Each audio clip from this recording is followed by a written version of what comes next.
You know, every single minute of every single day, you've got two of the most incredible filters on the planet working silently inside you. They're your kidneys. And today, we're going to dive deep and see exactly how these amazing organs keep your blood perfectly clean.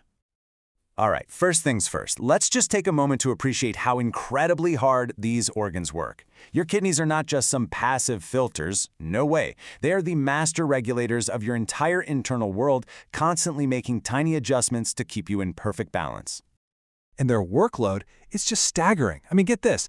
Every single day, your kidneys filter about 180 liters of fluid out of your blood. To put that in perspective, that's like filtering your entire blood supply over and over again, more than 30 times a day.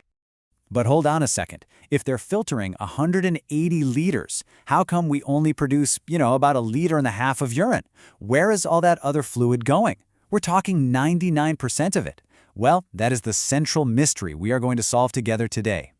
Because you see, filtration is really just the beginning of the story. Beyond just taking out the trash, your kidneys are master chemists. They are meticulously balancing your body's water and salt. They're controlling your blood pressure, and they even tell your bones when it's time to make more red blood cells. They're involved in your bone health, your energy. They are true multitaskers.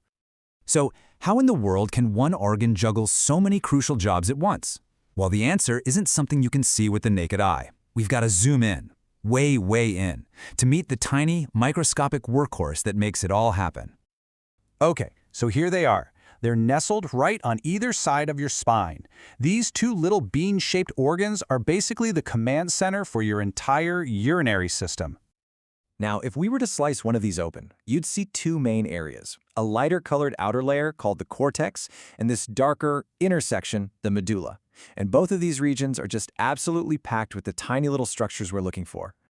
And here it is, this incredible, intricate structure. This is the nephron. This is the true functional unit of the kidney. It's where all the magic, the filtration, and that mysterious reabsorption actually takes place. And how many of these do you have?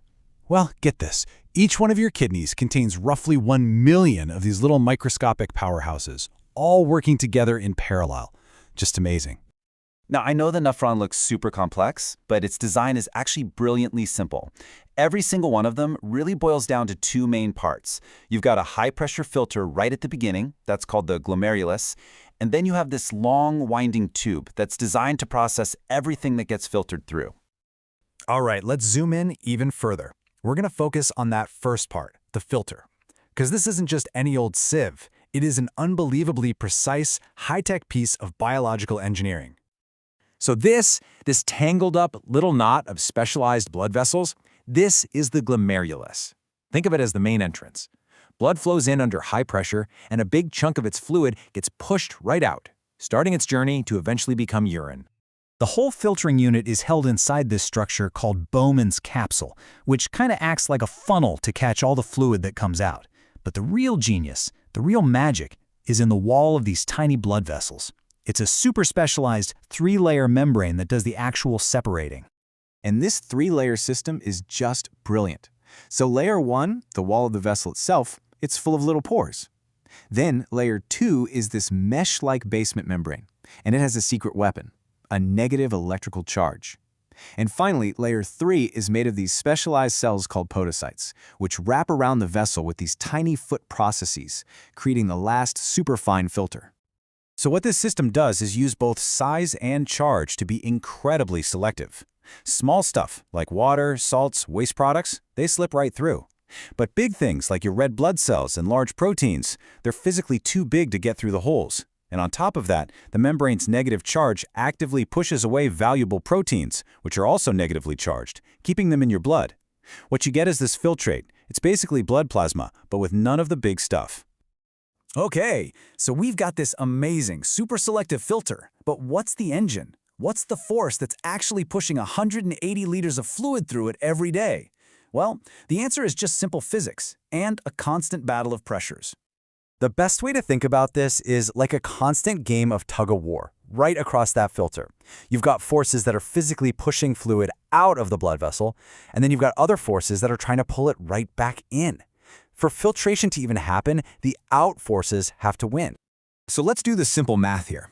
The main force pushing fluid out is the blood pressure inside that filter, It's a pretty hefty 60 units of pressure. But fighting against it are two forces trying to pull fluid back in: the pressure of the fluid that's already in the capsule at 18, and the natural pull from proteins that are still in the blood at 32.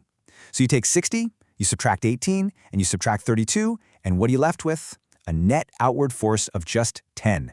That tiny but constant pressure is what drives this whole amazing process. And this all leads to a really powerful idea.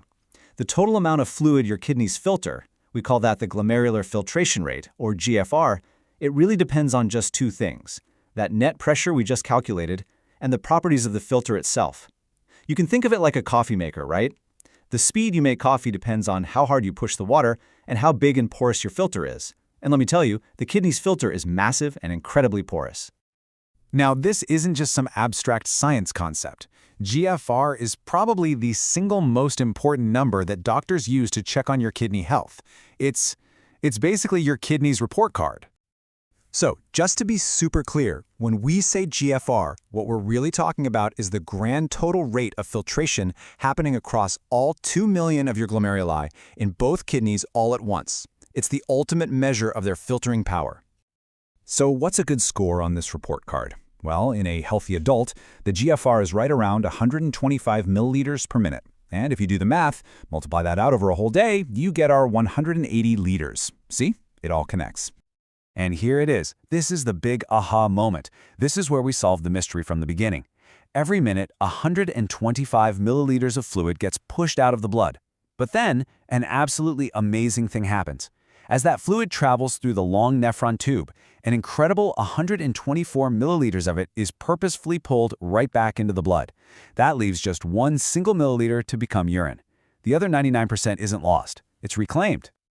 It's really incredible when you stop and think that this entire life-sustaining process is driven by such a small, delicate pressure. It really shows you just how fragile this system is. A tiny drop in that pressure or a little bit of damage to that filter, and it can have huge consequences for the whole body. And that's exactly why understanding and protecting this remarkable biological machine is so critical for our health.